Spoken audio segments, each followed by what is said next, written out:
नमस्कार, news take के Y factor में आपका स्वागत है। मैं हूं योगेश मिश्र। लोकसभा चुनाव का दौर चल रहा है। ऐसे में भारतीय जनता पार्टी के दिग्गज नेता रहे और सत्ता पक्ष विपक्ष दोनों के नेताओं की पसंद लंबे समय तक बने रहे अटल बिहारी वाजपेयी से जुड़े प्रसंगों का जिक्र भी बहुत ज़रूरी हो जाता है। अटल बिहारी वाजपेयी ने लोकसभा के कई चुनाव लड़े और कई चुनाव जीते, कई चुनाव हारे भी, लेकिन उन्होंने हर चुनाव में एक नई इबारत लिखी। सामान्य कार्यकर्ता से देश के प्रधानमंत्री तक वह रहे और उन्होंने राजनीति की शुचिता को बरकरार रखा। सत्ता पक्ष और विपक्ष के बीच रिश्तों की मिठास को भी कायम रखा और संसद के अंदर विपक्ष के तल्ख तेवर भी बरकरार रखे। अटल बिहारी वाजपेयी राजनीतिक दलों के रहनुमा ही नहीं रहे, देश के तमाम लोग उनके प्रशंसक और उनके अनुयायी हैं। अटल बिहारी वाजपेयी की जिस कहानी को आज सुनाने जा रहा हूं, उसका रिश्ता 1962 के लोकसभा चुनाव से जुड़ता है। बलरामपुर में 1962 के लोकसभा चुनाव में अटल बिहारी वाजपेयी और कांग्रेस की प्रत्याशी सुभद्रा जोशी के बीच मुकाबला हुआ। उत्तर प्रदेश के इस चुनाव में पहली बार किसी अभिनेता का इस्तेमाल किया गया था। हालांकि इस चुनाव में तत्कालीन प्रधानमंत्री जवाहरलाल नेहरू अटल बिहारी वाजपेयी के खिलाफ वहां प्रचार करने नहीं गए थे, लेकिन पंडित जवाहरलाल नेहरू ने वहां पर सुभद्रा की जीत के लिए बलराज साहनी को वहां पर प्रचार के लिए भेजा। उन दिनों बलराज साहनी कम्युनिस्ट पार्टी के कार्ड होल्डर होते थे, लेकिन पहली बार कांग्रेस पार्टी के प्रचार में गए। बलराज साहनी के जाने का असर भी हुआ और वहां पर सुभद्रा अटल बिहारी वाजपेयी को बहुत कम वोटों से हराकर जीतने में कामयाब हो गईं। यह बात दूसरी, अगले लोकसभा चुनाव में अटल बिहारी वाजपेयी ने सुभद्रा से अपनी हार का बदला ले लिया और अगले लोकसभा चुनाव में उन्होंने सुभद्रा को बड़ी शिकस्त दे दी। अटल बिहारी वाजपेयी संसद पहुंचने में कामयाब रहे। पूर्व प्रधानमंत्री अटल बिहारी वाजपेयी ने जनसंघ टिकट पर पहला चुनाव 1952 में लखनऊ सीट से लड़ा था। वहां उन्हें हार का सामना करना पड़ा। इसके बाद 1957 के लोकसभा चुनाव में अटल जनसंघ के टिकट पर 3 सीटों से मैदान में उतरे। इसमें लखनऊ और मथुरा सीटों पर उन्हें हार का सामना करना पड़ा, लेकिन बलरामपुर से जीतने में कामयाब हो गए। लखनऊ सीट पर तो वह दूसरे स्थान पर रहे, लेकिन मथुरा सीट पर उनकी जमानत भी जब्त हो गई थी। बलरामपुर लोकसभा सीट पर अटल ने कांग्रेस के हैदर हुसैन को हराकर जीत हासिल की थी। इस चुनाव में ध्रुवीकरण का काफ़ी असर दिखा था। मतदान की तारीख आने तक यह चुनाव हिंदू बनाम मुस्लिम की शक्ल अख्तियार कर चुका था। बलरामपुर के इस चुनाव में अटल बिहारी वाजपेयी ने अपने निकटतम प्रतिद्वंदी कांग्रेस पार्टी के प्रत्याशी को 9,000 से अधिक वोटों से पराजित किया था। 1962 के अगले लोकसभा चुनाव में अटल जनसंघ के टिकट पर एक बार फिर बलरामपुर लोकसभा सीट से चुनाव मैदान में उतरे। इस चुनाव में उनके खिलाफ कांग्रेस ने सुभद्रा जोशी को उतारा।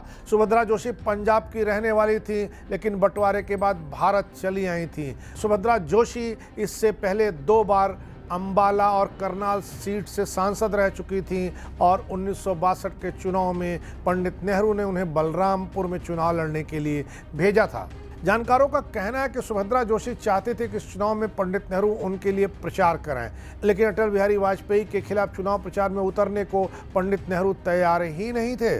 सुभद्रा जोशी को उम्मीदवार बनाए जाने के बाद अटल बिहारी वाजपेयी को भी खुद आश्चर्य हुआ था कि इन्हें कहां से ला करके कहां लड़ाया जा रहा है, और वो अपनी जीत के प्रति आश्वस्त हो गए थे। चूंकि पंडित नेहरू अटल बिहारी वाजपेयी के खिलाफ चुनाव प्रचार नहीं करना चाहते थे, ऐसे में उन्होंने जीत की संभावनाओं के तहत कुछ चेहरे तलाशने शुरू कर दिए जिन्हें वहां प्रचार के लिए भेजा जाए। ऐसे में उनकी नज़र बलराज साहनी पर गई। उन दिनों बॉलीवुड एक्टर बलराज साहनी की फिल्म 2 बीघा जमीन देश में खूब पसंद की गई थी।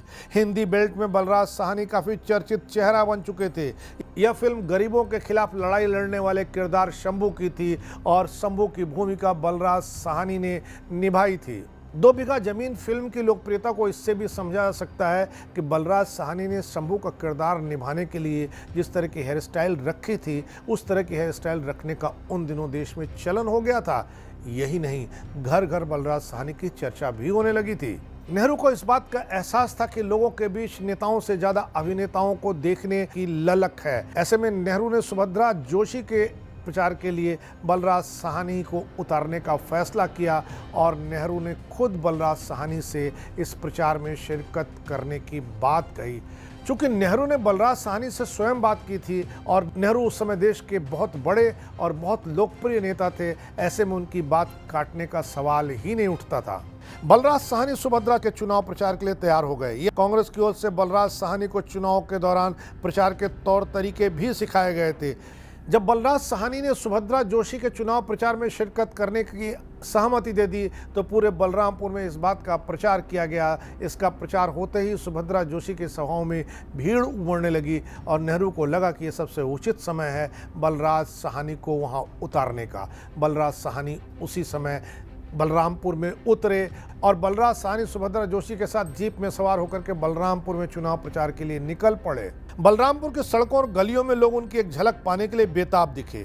बलराज साहनी ने सुभद्रा जोशी के समर्थन में एक बड़ी सभा की जिसमें पैर रखने की जगह नहीं थी। बलराज साहनी के बलरामपुर में चुनाव प्रचार का बड़ा असर दिखा। भारी दिखने वाले अटल बिहारी वाजपेयी कमजोर दिखने लगे।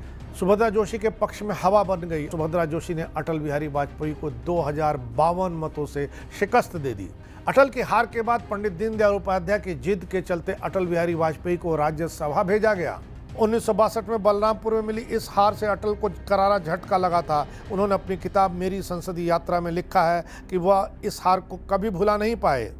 अटल बिहारी वाजपेयी के मन में इस हार का बदला लेने की बात चल रही थी, इसीलिए 1967 में जब चुनाव हुए तो अटल बिहारी वाजपेयी ने अपनी उम्मीदवारी ठोक दी। उन्होंने सुभद्रा जोशी को 32,000 वोटों से हराने में कामयाबी हासिल कर ली। 1962 के चुनाव को सिर्फ इसलिए यादगार माना जाता है क्योंकि पहली बार बॉलीवुड की एंट्री हुई थी और बॉलीवुड के सितारे के चलते हार जीत का फैसला हो गया था। इस बार इतना ही। अगली बार फिर मिलेंगे किसी नए सवाल पर नए ढंग से बात करने के लिए। तब तक के लिए नमस्कार।